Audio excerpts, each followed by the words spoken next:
I don't like to give people rules when it comes down to their nutrition, but there's one nutrition rule that everyone should start to follow. Stay tuned to find out exactly what that is.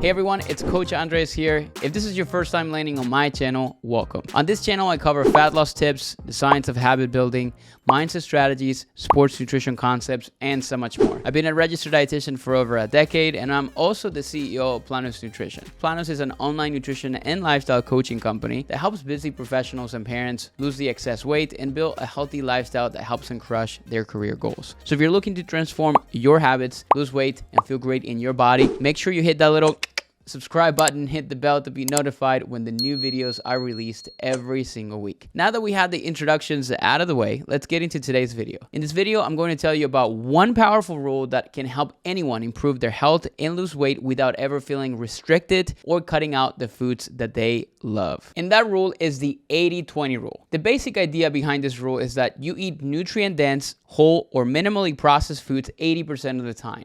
Then for the other 20% of the time, you have the flexibility to eat more fun foods that you like to eat just because they taste good. Now, I know I can call this a quote-unquote rule, and it's really more of a guideline of your food choices. And unfortunately, the 80-20 guideline didn't really sound exciting. It was pretty boring. So that's why I'll stick with rule. When you're following this rule, you don't need to do any calculations to make sure you're eating healthy exactly 80% of the time. This is just an estimate. And there's various ways that you can use this rule to make it a little bit easier for you to eat healthy. The general idea behind the 80-20 rule is that trying to be perfect in your nutrition, it's simply unsustainable. When you give yourself that 20% flexibility, it takes away the mindset of restriction and it allows you to eat more nutritious foods most of the time. I want to give you an example of how I see the mindset of perfection play out with most people because I think you may be able to relate to this. Here's what happens. First, I want you to imagine this. You start a new diet that gives you a strict set of rules. I'm sure you have been there before. Maybe it's no sugar, no processed foods, no grains, no dairy, and some other restrictive plan that they give you. And you may be able to stick to this for a while, but eventually you end up eating something that is not on the list of foods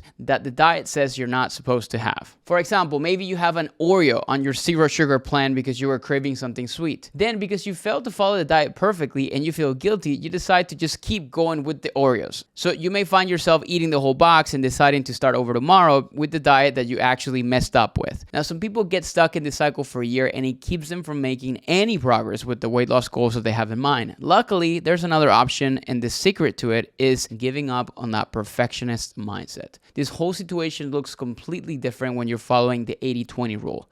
When you're eating this way, it's okay to have Oreos sometimes. You may even have an Oreo every single day. When you include the foods you crave in your diet regularly, you rarely get to the point where you have strong cravings for them. There's no mentality of starting over with your diet because there are no foods that are off limits. When you eat something that is maybe a little bit less nutritious, you can tell yourself, that's okay, it's part of my 20%, and you move on. No guilt, no overeating. Eating around 80% healthy, nutrient-dense foods consistently over a period of time will be enough to see results for almost everyone.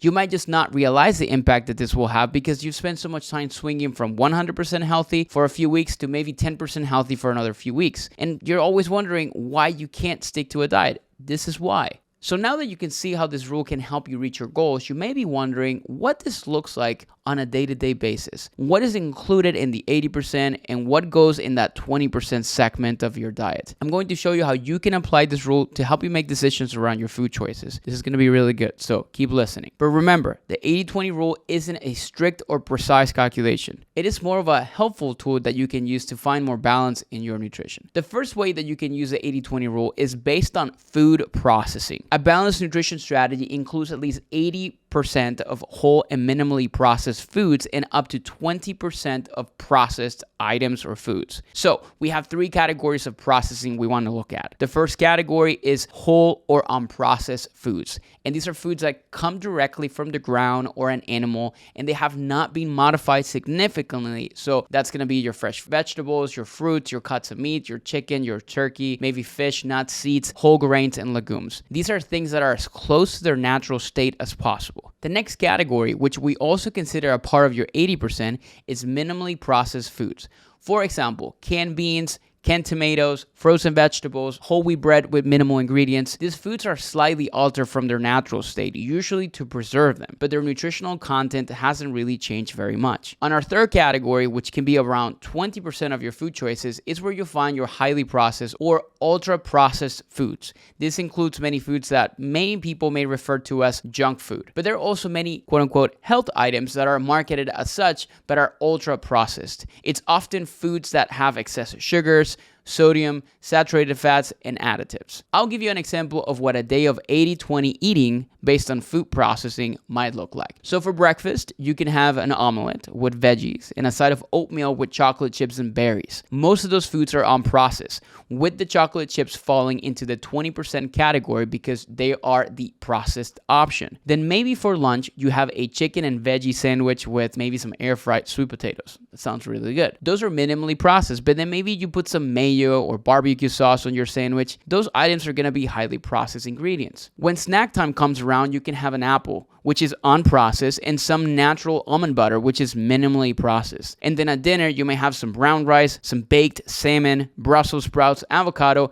and you're going to have 1 or 2 cookies for dessert. This day is roughly 80% whole foods and about 20% processed foods. But there's also some flexibility here. I could have chosen to add something processed to my snack instead of like the almond butter, like a handful of granola, and that also would have been totally okay. Even though I wish I could give you an exact formula for this, the truth is there's a lot of experimentation with what works for you personally and whether you feel satisfied and energized after each meal or snack. But I do want to give you a comparison of what it would look like to have a day that it's almost composed of entirely processed foods. If you're tracking macros, you may find that it's possible to hit your macros eating a lot of processed options, but you may also find that you're hungry all the time if you try to do this. That's because a lot of these foods won't be as filling or satisfying. Plus, you're also going to be missing out on a lot of micronutrients your body needs if you eat a very highly processed diet. And by the way, none of these foods in this sample day are quote unquote bad, but it will be easier to keep making progress towards your goals if you keep them around the 20% of your nutrition. So here's a processed day of eating, which honestly is pretty typical in the American diet. Someone might start the day off by grabbing takeout breakfast of a bagel and cream cheese, maybe some hash browns with ketchup. Then lunch might be a hamburger and french fries, and maybe you're adding a slice of tomato or lettuce in there, but the majority of that meal is processed. Next up, your snack might be a protein bar. Now, you might be thinking, that's a pretty healthy snack choice. I thought this was an unhealthy day of eating. Well, it's completely true that there's nothing wrong with protein bars. Actually, there's nothing wrong with any of these foods, but protein bars are still processed foods, and they're fairly calorie dense. So honestly, eating a lot of these options is still part of an overall balanced diet. Remember, it's never about whether a single food choice is good or bad. It's about how it fits into a full day of eating. Now, finally, we're at dinner time, and maybe you have a few slices of pizza, a glass of Coke, and the same cookie or two that you have for dessert in the 80-20 day. Overall, this is more of a 90% processed day. But the main thing I want you to really understand here is that any of the foods in this processed day of meals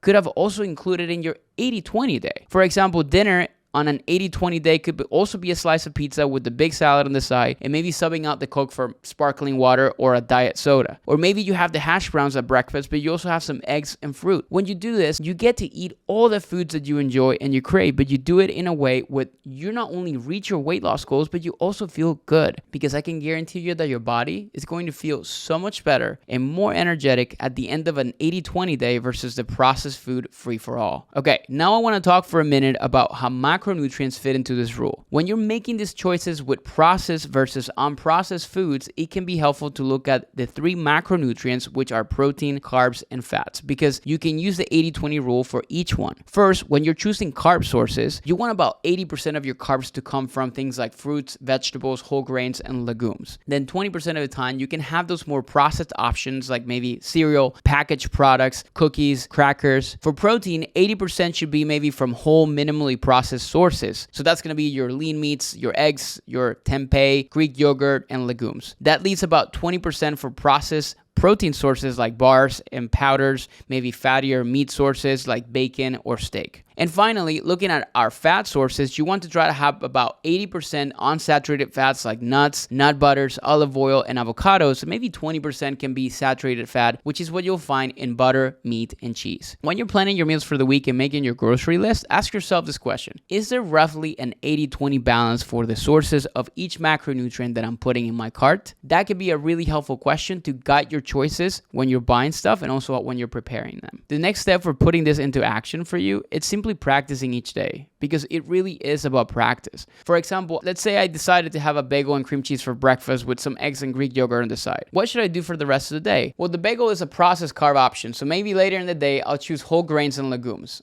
And what if I added fruit to my yogurt in that breakfast for some unprocessed carbs? Cream cheese has saturated fat, so maybe later in the day, I'll balance it out with some avocado and some nuts. And for protein, maybe eggs and Greek yogurt are both in my 80% of less processed options. Okay, now that we cover food choices you might be making throughout the day, there's one other main way I like to use this rule, which is for eating out in restaurants. To do this, you can aim to cook at least 80% of your meals at home, and then you have the flexibility to have 20% of your meals out. Although there's some exceptions, restaurant meals usually have higher calories, salt, and saturated fat content because they care a lot more about you enjoying your meal and you coming back to them than they do about your health. On the other hand, when you cook from home, you control what you're putting into the meal, like oil, salt, and sugar, and it's also easier for you to manage portion sizes. So how does this look? Well, I said that we aren't going to do any math to figure out the 80-20. Now for this one, I will, because it makes it a little bit simple for you to understand. Say that in a week you eat 3 meals a day, breakfast, lunch, and dinner for 7 days. That gives you a total of 21 meals. 80% of that is about 17 meals. So you could eat 17 home-cooked meals each week and have some flexibility to eat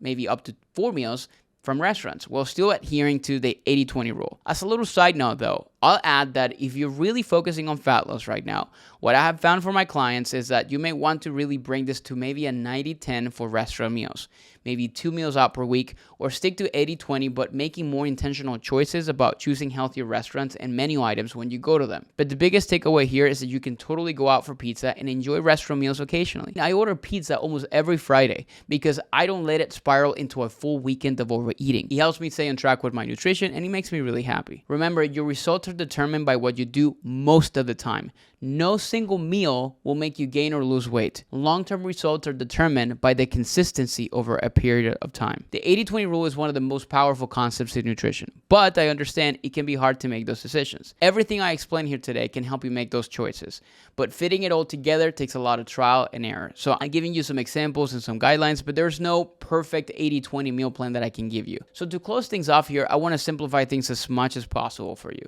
If you take nothing else away from this video, I want you to remember one thing, that it's okay to be imperfect with your nutrition. You don't have to eat whole, unprocessed, home-cooked foods to see results. And when you do have something that isn't the healthiest choice and that little diet voice starts popping up and saying, you screw up your diet, you might as well start tomorrow, you can use that 80-20 rule to shut that down and remind yourself that you have 20% of your diet for flexibility. I know this is sometimes a very difficult concept to navigate, and I'd love for you to comment below with your questions so I can answer them for you and help you out as much as I can. Now, if you like this video and you want to learn each week about nutrition strategies, mindset training, and tons of advice that I give in here to build a healthy lifestyle for yourself and for your family, make sure you're hitting that subscribe button to my channel, and I'll see you guys on the next video.